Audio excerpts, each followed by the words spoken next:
था, आपने क्या देखा और कितने बज रहे थे सब बताइए। बुरा वक्त था सर, वो बहुत बुरा टाइम था और हम लोग बाहर काम कर रहे थे, रोज की तरह जैसे काम करते हैं, रोज की तरह काम कर रहे थे। एकदम चीखने चिल्लाने की आवाजें आई और बिल्लाने की आवाजें आई तो एकदम सारे कुली भागे वहाँ पर। और वहाँ पर भागा तो देखा कि बच्चे नीचे पड़े हुए हैं, औरतें भाग रही हैं, लेडीज भाग रहे हैं, जेंट्स भाग रहे हैं और लोग चीख रहे हैं, चिल्ला रहे हैं। हम लोगों ने काफी लोगों को, बच्चों को उठाया, बच्चों को उठा करके और उनको बाहर लेकर के आए। कुछ लोगों को, बहुत सारे कुलियों ने, कुछ लोग जो खत्म हो गए थे, कुछ बेहोश हो गए थे, उनको उठाया, उठा के एम्बुलेंस तक पहुंचाया। कुछ लोग दबे हुए थे, 8-10 बच्चों को तो हमने निकाला। अब वहाँ ऐसे से बच्चे चीख रहे, चिल्ला रहे। एक दर्दनाक वाकया बताता हूँ मैं आपको, जो हमारी आंखों में आंसू आ गए थे। एक औरत थी जो चिल्ला रही थी, उसकी 4 साल की बच्ची थी, वो रो रही थी कि मेरी बेटी मर गई, मेरी बेटी मर गई। से उस बेटी को हमने पकड़ा, उस बेटी को लेकर के हम बाहर तक पहुंचे सर, और 2 मिनट बाद उस बेटी को सांस आ गया और वो रोने लग गई सर। उसकी माँ जो रोई ना सर, खुशी के मारे, तो मेरी बेटी बच गई, मेरी बेटी बच गई। तो कितना बड़ा दर्दनाक आंख होगा अगर आपकी बेटी, आपका बच्चा अगर 1 मिनट के लिए मर गया हो और दूसरे मिनट आपको पता चले कि वो बच गया, क्या मंजर होगा सर। तो हमने अपनी जान की परवाह नहीं करी। हम अपने आप को बेवकूफ भी बोल सकते हैं, बहादुर भी बोल सकते हैं, जो हम भी कूद गए उसके अंदर। हमारी भी जान आ सकती थी क्योंकि भगदड़ मच रही थी। उसमें कमजोर लोग थे, बच्चे थे, जो लेडीज थी, उनमें इतनी ताकत नहीं है जो भीड़ का सामना कर सके। और वो बच्चे नीचे आ गए और वो लेडीज भी नीचे आ गई। अब उनको ले करके अब उनको बचाएं, अपने आप को बचाएं। कुछ मर गए, कुछ बेहोश हो गए, बेहोशों को भी पहुंचाया। मैं तो दुआ करता हूँ ऊपर वाले से, हे मालिक उनकी जिंदगी बच गई हो, शायद उनको होश आ गया हो जैसे उस बच्ची को होश आया था। तो बहुत सारी बच्चियों की जिंदगी बचाई सर। तो 8 के आसपास, 9 के आसपास, ऐसा टाइम का तो कंफर्म नहीं है, पर बस हमको तो जान बचाने में था, भगदड़ में था। हमारी जिंदगी में पहली बार ऐसा मौका पड़ा था। बहुत सी औरतें, आदमी ऐसे थे जो शरीर में बहुत हैवी वजन था, अब उनको उठाना मुश्किल था। लेकिन 4 कुलियों ने मिला करके हाथ पैर पकड़े उनको। हाथ गाड़ी होती है हमारे पास, जो ओवैसी गाड़ी होती है, उस गाड़ी पे पटक करके बाहर एम्बुलेंस तक पहुंचाया। पूरे स्टाफ लगा हुआ था, जीआरपी आती, पुलिस सारे लगे हुए थे मेहनत में। तो उससे 8 बजे से पहले, मतलब उस घटना से पहले का जो था, कितनी लगभग भीड़, बहुत ज्यादा भीड़ तो कई गाड़ियों की थी। वो 14 पे भी थी, 15 पे भी थी, 16 पे भी थी। कई गाड़ी जाती है, उनकी भीड़ थी, रोजाना होती है। ऐसा नहीं था कि कल ही थी वो। लेकिन वो क्या हुआ क्या नहीं हुआ वो ऊपर वाला जाने कैसे हुई, वो क्या नहीं हुआ, कैसे हुई। लेकिन बस इतना मालूम है कि वो एक बुरा टाइम था, उसमें कुलियों ने बहुत हेल्प करी सर। कितने लगभग कुली रहे सर? यहाँ 1478 कुली हैं, 1500 कुली है, लेकिन उस वक्त आधे कुली होते हैं। और सर इतनी भीड़ में कुलियों का नहीं पता कहाँ है।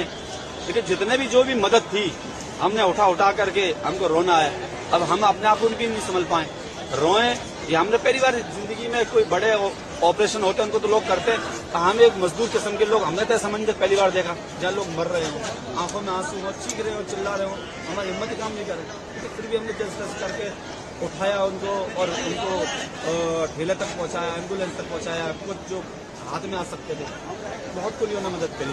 जी सर, आप कितने सालों से यहाँ पर? 15 साल से सर। लेकिन पहली बार ऐसा मंजर देखा। जैसे सर दिवाली और छठ पे भी 5 लाख की भीड़ होती है, लेकिन कभी ऐसा नहीं हुआ। बहुत अच्छा इंतजाम होता है, हमारी स्टाफ की तरफ से बहुत अच्छा इंतजाम होता है। इस वक्त क्या हुआ क्या नहीं हुआ ऊपर वाला ही जाने सर, क्योंकि बहुत बुरा मंजर था, बहुत बुरा मंजर था।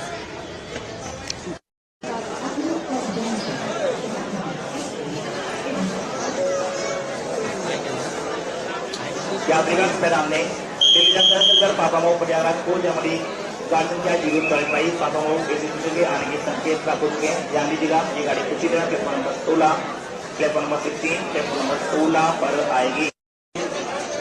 पापामाऊ स्टेशन के आने के संकेत प्राप्त हो चुके हैं। ये गाड़ी पूरी तरह platform number 16, platform number 16, platform number 16 पर आएगी। यात्रीगण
हम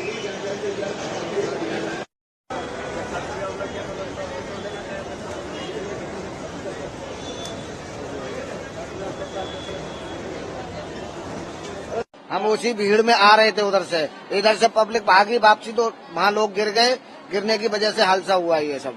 और कोई वहाँ देखने वाला नहीं, इतनी भीड़ में कोई संभालने वाला नहीं था। मतलब लोग यहाँ से चढ़ रहे थे और लोग वहाँ से 16 से हाँ 12 पे आ रहे थे। 16 से 12 पे आ रहे, 12 से इधर ऐलान हो गया कि 16 पे आएगी गाड़ी। जब 16 पे गाड़ी आएगी तो इधर से भगदड़ मची उधर, और उधर से भगदड़ आई तो बीच में टकरा गए। बीच में आगे भगदड़ मच गई, बीच में आगे टकरा गए लोग। उसी कारण से लोग गिर गए, जमीन के नीचे गिर गए, या वो मरे या जिंदा उसका कोई पता नहीं चला। कुछ लोग ले गए उठा के। अभी स्थिति कैसी है यहाँ पर? अभी अब तो खाली दिखाई हो रहा है, प्रशासन आ गया। अब तो जो उस समय कोई प्रशासन नहीं था यहाँ पे, अब प्रशासन पूरा प्रशासन आ गया, झाड़ू भी लग गया, सारा काम हो गया यहाँ पे, कुछ सफाई हो गई। अच्छा, कुछ भी नहीं है यहाँ। जब लोग घायल हो गए थे एकदम वो पुल के ऊपर ही घायल हुए हैं, वहीं से उठा के वहीं से चले गए। प्रशासन यहाँ पे आया 1 घंटे के बाद, 1 घंटे के बाद प्रशासन आया यहाँ पे। उस समय कोई प्रशासन नहीं दिखाई दे रहा था यहाँ पे, भीड़ इतनी तंगड़ी थी दोनों तरफ से। मेरा हीरालाल मातो। कहाँ से आ रहे थे महतो साहब आप? प्रयागराज जा रहे थे हम, तो तो दिल्ली से ही संगम बिहार से आए अच्छा, प्रयागराज जाने के लिए। आपने टिकट ले रखी? टिकट ले रखी है, हाँ। 7 आदमी हम, बड़ी मुश्किल से तो यहाँ पर आके प्लेटफार्म पर पहुंचे, जान बचा के इतने भीड़ की भगदड़ में। सब घर जा रहे हैं। जब आगे गिर गए, अब हम यहाँ से लौट के घर जा रहे हैं। अब क्या करेंगे जब ये हाल था यहाँ हो रहा है, आगे चल के क्या होगा।